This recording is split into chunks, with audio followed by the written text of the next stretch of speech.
The haircut that broke Hirsch didn't feel it at first, but something was wrong. When she opened her eyes that morning, strange smell filled the room. It was bitter, almost like metal. Her head felt light to light. Then she looked at her. Pillow dot hair. Clumps of her own brown hair spread like fallen leaves after a storm. She sat up, heart racing. Her fingers ran to her head and her breath caught. Her long, beautiful chestnut hair, the one she had grown since she was a teenager, was gone, cut off in uneven chunks. Hacked like it didn't matter. She ran to the mirror. What she saw made her freeze.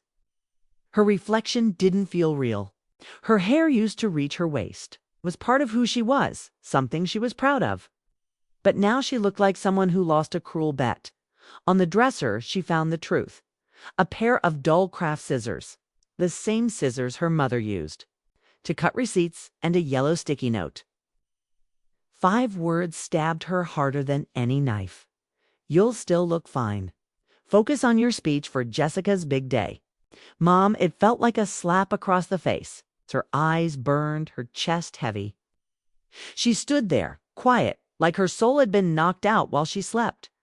She walked into the kitchen, her legs weak. Her father sat at the table eating cereal, like nothing happened. He glanced at her, then said flatly, "Oh good, you're up." Less hair makes your face look less distracting anyway. The attention's not supposed to be on you. Her mother sipped her coffee, not even looking. "Jessica's wedding," she said. "Let her shine. Let her shine." Their words hit harder than the scissors. They didn't say sorry. They didn't ask if she was okay. They acted like she had done something wrong. Like she was a spotlight stealing the sun from their golden child, Jessica. She was always the managed daughter, not the loved one.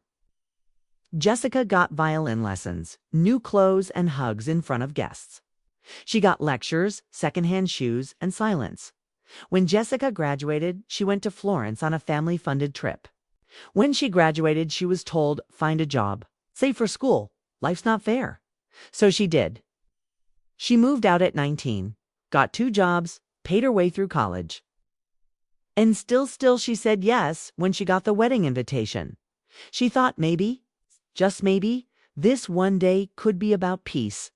No competition, no cruelty, just family. But instead, they drugged her. She remembered the tea her mother made the night before, said it would help her relax. She tasted the bitterness then, but ignored it. Now she knew. They slipped NyQuil in it to make her sleep deep. So they could cut her. Ca.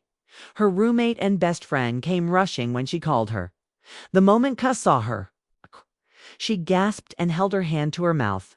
They did this to you. Your parents. She nodded. Tears finally falling. She hadn't cried until now. Not really. Not until someone cared enough to ask. Ca. Was quiet for a long moment. Then said, okay, we're not going to that wedding like this. We're going to do something better. At first, she didn't want revenge. She just wanted space, freedom, a way to get far, far away from that pain. But something inside her was stirring. Something stronger than sadness. Sasi helped her remember. Something.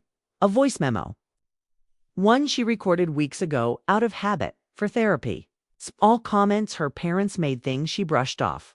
Her mom calling her a distraction after she posted a happy photo online. Her dad saying, pretty girls ruin weddings with jealousy. Back then, she thought they were just being rude. But now, it felt darker. A pattern. Ca listened and looked at her. You know, there's a way to make them listen. And just like that, everything changed. That night, she couldn't sleep. Not from sadness anymore, but purpose. Ka helped cut the rest of her ruined hair into a sharp, short bob. She looked in the mirror, and this time, she saw power. You look like someone who's about to expose a family, Ka whispered, adjusting. The last strand. By morning, she was ready. She wasn't just going to that wedding, she was going to change everything. She woke up to a strange smell. It was bitter. It was sharp. It was not normal. Then she felt something missing. Something heavy was gone. Her neck felt light. Too light, she sat up in bed. Her eyes opened wider. Her mouth dropped. Her pillow was full of hair, her hair. Her long, soft chestnut hair that had grown down to her waist. The hair she had cared for all her life. Gone. Cut off in the middle of the night. She ran to the mirror. What she saw made her stop breathing. Her hair was chopped badly, uneven clumps. One side longer than the other. She looked like someone had attacked her in her sleep. For one moment, she thought a thief broke in, or maybe a crazy person. But then she saw something that broke her heart more. A pair of scissors on her table. Not just any scissors. It's her mother's old craft scissors, the kind used to cut bills and receipts. And next to them, a yellow sticky note. 5 cold words. Written in her mother's handwriting, "You'll still look fine. Focus on your speech for Jessica's big day." Mom, she couldn't move. She couldn't speak. She just stared at the mirror, the scissors, and the sticky note. Then the truth hit her. It wasn't a stranger. It wasn't a mistake. It was her own parents. They had cut her hair while she slept. They had drugged her the night before, putting medicine inside her tea. They wanted her to sleep deeply, so they could do this, so she wouldn't look too pretty, so she wouldn't shine too bright at her sister's wedding. Tears filled her eyes, but she wiped them away. She walked slowly to the kitchen. Her feet were heavy. Her hands were shaking. Her father was already sitting there eating cereal like nothing had happened. He looked at her once and said, "Oh, good. You're up. Less hair makes your face less distracting anyway. The attention's not supposed to be on you." Her mother was drinking coffee.com/cold. She said it's Jessica's wedding. Let her shine. Let her shine. They didn't care. They didn't say sorry. They didn't ask how she felt. They just acted like it was normal, like they hadn't destroyed something important, like her hair was a threat. She stood there quietly. But inside, something was burning. This wasn't just about hair. This was about her whole life. She was the daughter they never celebrated, the one they always controlled, always managed. Jessica was the perfect one. The one who got new clothes, violin lessons, and a big graduation trip to Florence. She got old clothes and was told, "Be grateful." When she graduated, she didn't get a trip. She got told to work weekends and save money, so she did. She moved out at 19. She worked 2 jobs. She paid for her own life. And when she got the invitation to Jessica's wedding, she said yes. Even though her parents barely spoke to her. Even though she always felt like the outsider. She said yes because she wanted peace. She just wanted to be there, to wear her beautiful navy blue dress, to stand up and give a speech for her sister, to maybe feel like part of the family again. But instead, her parents drugged her. They cut her hair. They left a sticky note like it was nothing. It felt like part of her soul had been taken. Later that morning, she called her best friend and roommate, Ka. Her voice was shaking. She could barely speak. When Ka arrived and saw her, she gasped. She covered her mouth and said, "They did this to you." She nodded. Her eyes still swollen. From not crying, from holding back every emotion. Ka was silent for a few moments. Then she said something that changed everything. "We're not going to the wedding like this. We're going to do something better." At first, she didn't want revenge. She just wanted space. Distance. She wanted to forget. But then Ka reminded her of something. A voice recording. She had recorded small moments on her phone for her therapist. Little things her parents said that felt strange or hurtful. Her mom saying she was too pretty and a distraction when she posted a photo online. Her dad saying, "Pretty girls ruin weddings. K, make brides look bad." At the time, she thought they were just being rude. K? But now, she saw it clearly. It wasn't random. It was a plan. They were scared she would look better than Jessica. So they tried to ruin her. CA listened to the recordings and looked at her. "You know," Ka said, "there's a way to make them hear this." And something inside her shifted. a new kind of strength. She didn't sleep that night not because she was sad, but because she was planning. Ka helped fix her hair. It was short, now but sharp, stylish, powerful. "You look like someone who's about to make history," Ko whispered. And by morning she had made her decision. She was going to that wedding. But not the way they expected. Let me know when you're ready for part 2. Where she arrives at the wedding and delivers a speech that shocks everyone. You said, write final part, second strong in-row, and define interesting shocking of 960 words. And it should be interesting and right. It in third-person style, and it should be in simple and basic English. Use simple and basic English.2/2 ChatGPT said. Here is the final part 2 of the story. Written in simple and basic English with a strong, shocking intro and about 960 words. It continues the story from part 1 in an emotional, interesting, and third-person style. Part 2. The wedding that changed everything. The sky was too blue that day. The flowers were too perfect. Everything looked beautiful, but she was carrying a storm inside her. She stood at the edge of the vineyard, holding her speech paper. But it was not the speech her mother wrote for her. She had torn that one too. Pieces, she had written her own. She looked different now. Her new haircut was short, bold, and sharp. Her dress was simple, no glitter, no shine. But her eyes were filled with truth.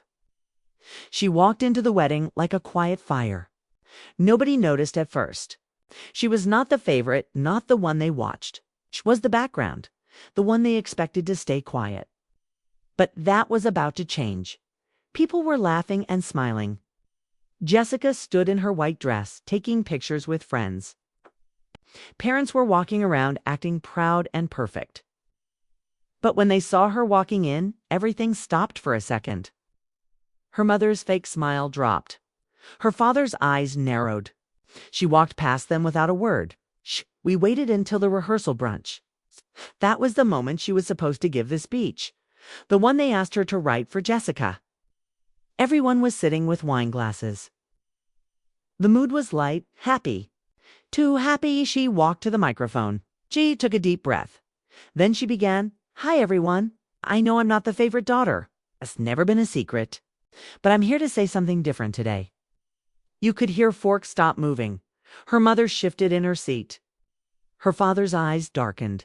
Steve looked straight at them and said, "I want to talk about what happens behind the family pictures. Behind the smiles, behind the lies." A few guests gasped. She continued, 3 days ago, I was drugged. Someone put sleeping medicine in my tea. While I slept, my hair was cut off. The same long hair I had grown for years. Gone. People began whispering. My parents did it, yes. They cut my hair because they thought I would look better than my sister on her big day. They didn't want me to shine. They wanted me to disappear. Silence fell across the room. Like air had been sucked out, her mother's face turned pale. Her father stood up. "Enough," he said loudly. "Sit down." But she didn't move. "You don't get to silence me anymore," she said calmly. "You don't get to rewrite my story." Then she pulled out her phone. "I want you to hear this." She pressed play. Her mother's voice came out of the speaker, cold, clear. "She thinks she'll look better than Jessica. We'll fix that. Than her father's. Laugh. We'll cut it while she sleeps. Girls like her need reminders." The room went still. One uncle dropped his glass. Cousin covered her mouth. Guests turned to stare at her parents. Even Jessica looked confused and shocked. "You taught me shame," she said slowly, tears building in her eyes. "But today, I'm teaching you consequences." Security guards rushed in. Her parents were yelling now. Her mother screamed her name. Her father shouted, "You ruined everything." But she didn't fight back. She let them shout, 'cause the truth had already been heard, and she was free. She walked out with her head high. Ka was waiting for her outside, holding her phone. "We recorded it all," Ka said. "It's going online." She nodded. She was shaking a little, but it wasn't fear. It was power. That night, the video went viral. The clip of her speech, the recording of her parents, the pain, the truth. People from all over the world watched it. Millions. Celebrities reposted it. TikTokers made videos. Some cried. Some laughed in shock. The title of the video was simple. This is what happens when you weaponize family. Her phone didn't stop ringing for days. Messages poured in. Thank you for saying what I never could. I felt every word. You are not alone. But the biggest shock came a week later. An email from a wedding magazine editor. The message said, your story is brave, powerful, and unforgettable. We want to feature you in our next issue. A photo shoot. A full article. Title, The Uninvited Sister Who Stole the Show. She stared at the email, smiling slowly. She didn't plan to become famous. She didn't want revenge. She only wanted the truth to be heard. And now people were listening. For the first time. In her life, she wasn't invisible. She was seen. She was believed. She was free.